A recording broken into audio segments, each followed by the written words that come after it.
sini saya akan menjelaskan makalah kelompok 1 yang berjudul Perencanaan Sumber Daya Manusia yang Efektif.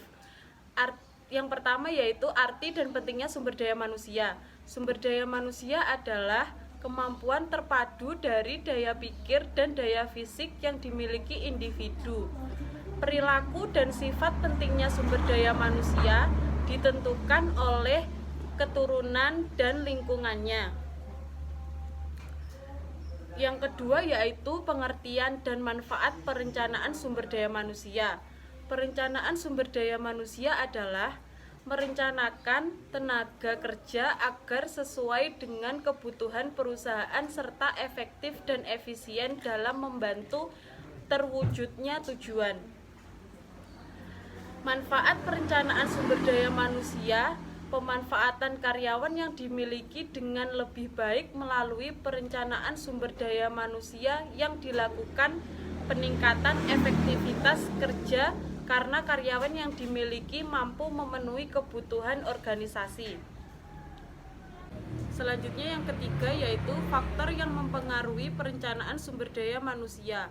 Ada 2 faktor. Yang pertama yaitu faktor eksternal yang dapat mempengaruhi perencanaan sumber daya manusia, meliputi ekonomi nasional atau global, suspolcum, teknologi, dan faktor pesaing.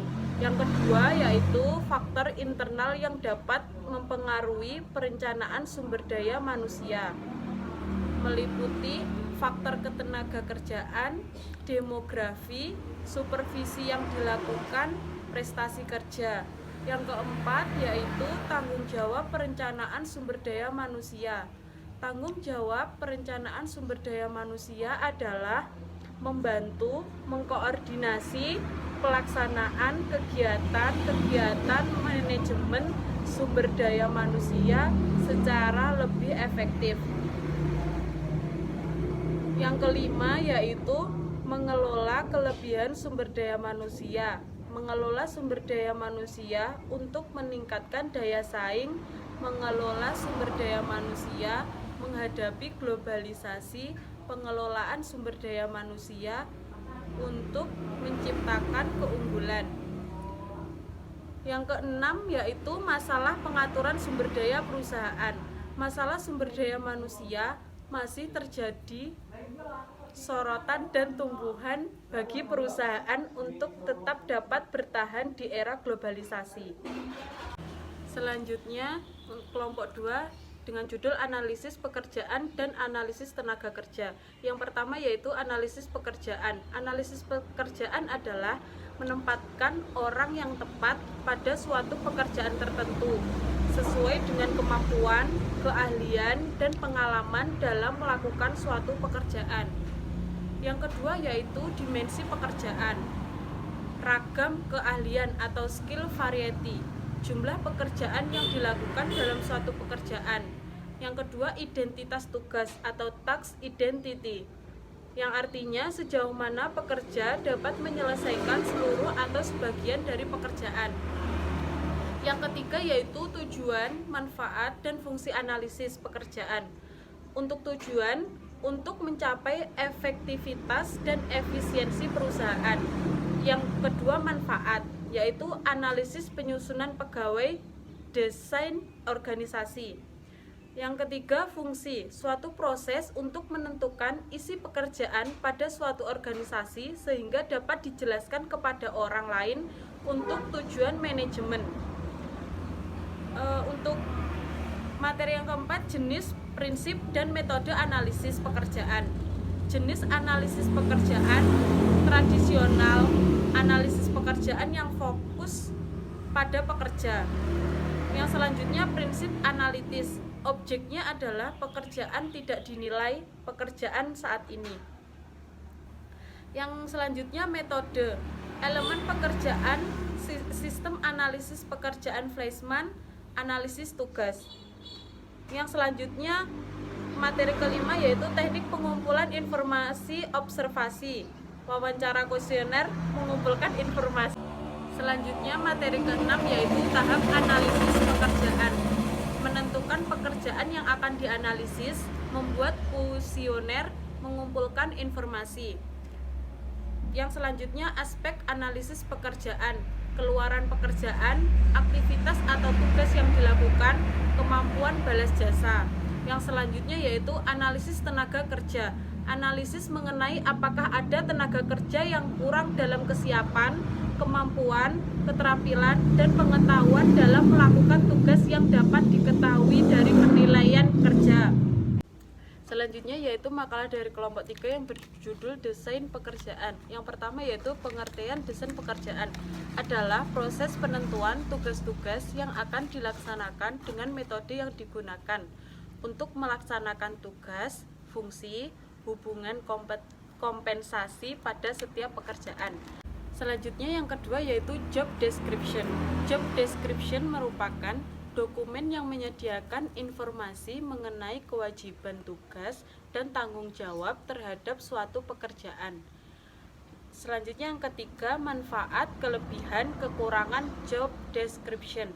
Yang pertama manfaat job description yaitu dapat menghindari tumpang tindih tanggung jawab dalam melaksanakan tugas.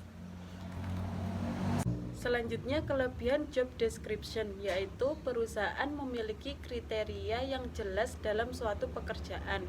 Yang selanjutnya kelemahan job description tidak cocok untuk manajer penjualan karena perlu kebebasan untuk mengambil jalan keluar yang tepat. Yang keempat yaitu teknik desain pekerjaan. Teknik desain pekerjaan dapat mempengaruhi tingkat spesialisasi dan dimensi psikologis pekerjaan. Selanjutnya yang kelima yaitu faktor yang mempengaruhi desain pekerjaan. Yang pertama, variabel individu, meliputi kemampuan dan keterampilan fisik atau mental, latar belakang seperti keluarga, tingkat sosial, dan pengalaman. Selanjutnya yaitu klasifikasi pegawai. Klasifikasi pegawai adalah proses pengkategorian kedudukan sesuai dengan jenis kerja yang dilakukan, jenis kecakapannya dibutuhkan, atau faktor lainnya berkaitan dengan kerja. Selanjutnya peranan Departemen Sumber Daya Manusia. Departemen Sumber Daya Manusia memiliki peran yang diharapkan dapat membantu para manajer untuk mencapai tujuan perusahaan. Selanjutnya yaitu makalah kelompok 4 yang berjudul rekrutmen tenaga kerja. Yang pertama yaitu konsep rekrutmen. Rekrutmen adalah suatu proses pencarian sumber daya manusia untuk memenuhi kebutuhan sumber daya manusia dalam organisasi. Yang kedua yaitu tujuan rekrutmen. Yang pertama, untuk memikat sebagian besar pelamar kerja.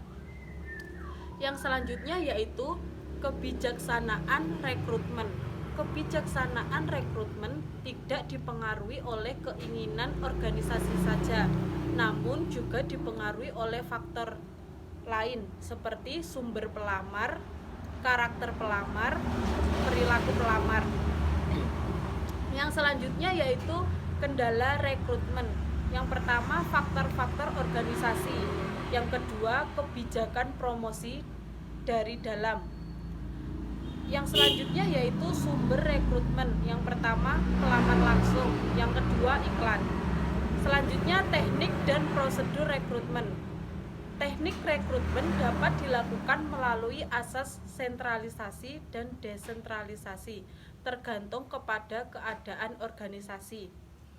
Prosedur rekrutmen untuk memastikan bahwa mereka yang masuk dalam organisasi memiliki motivasi yang tinggi dan kapabilitas untuk memenuhi kebutuhan perusahaan di masa yang akan datang. Yang selanjutnya, proses rekrutmen. Yang pertama, merencanakan kebutuhan karyawan. Yang kedua, mencari dan menarik calon. Yang selanjutnya makalah kelompok 5 yang berjudul seleksi tenaga kerja. Yang pertama yaitu pengertian seleksi. Seleksi adalah proses identifikasi dan pemilihan orang-orang dari sekelompok pelamar yang paling cocok atau yang paling memenuhi syarat untuk menduduki suatu jabatan atau posisi tertentu. Yang kedua yaitu pendekatan dan kualifikasi seleksi. Yang pertama, seleksi rintangan disetujui pada pendekatan ini. Setiap calon tenaga kerja diharuskan mengikuti seleksi secara bertahap. Yang selanjutnya, kualifikasi seleksi. Yang pertama, kriteria dasar menentukan karyawan. Yang kedua, menyeleksi mengetahui secara jelas kualifikasi pelamar. Yang ketiga, faktor seleksi.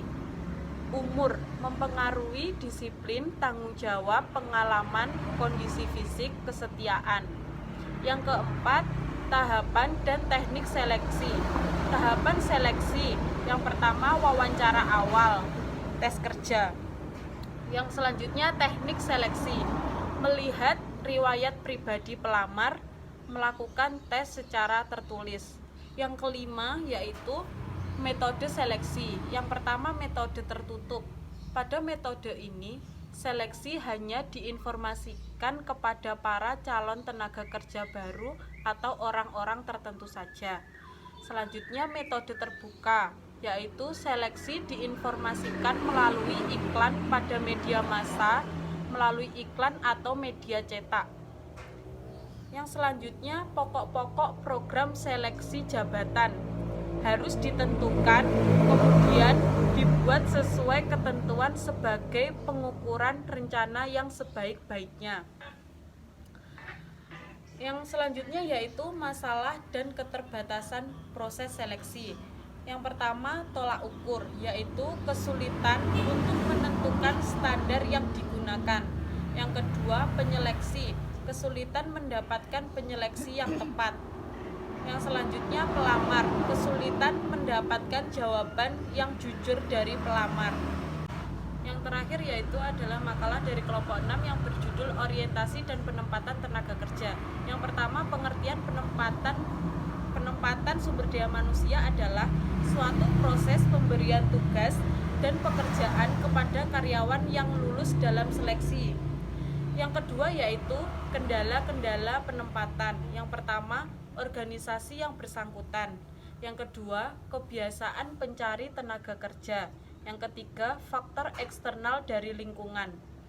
Yang selanjutnya yaitu pengertian orientasi. Orientasi merupakan suatu program untuk memperkenalkan pegawai baru pada peran-peran mereka. Yang selanjutnya yaitu manfaat program orientasi. Manfaat pengaruh program orientasi terhadap perilaku karyawan antara lain mengurangi perasaan diasingkan, kecemasan, dan kebimbingan karyawan. Yang selanjutnya yaitu muatan program orientasi. Program orientasi dapat dilakukan dalam bentuk pengenalan ringkas dan informa sampai kepada kursus-kursus panjang dan formal.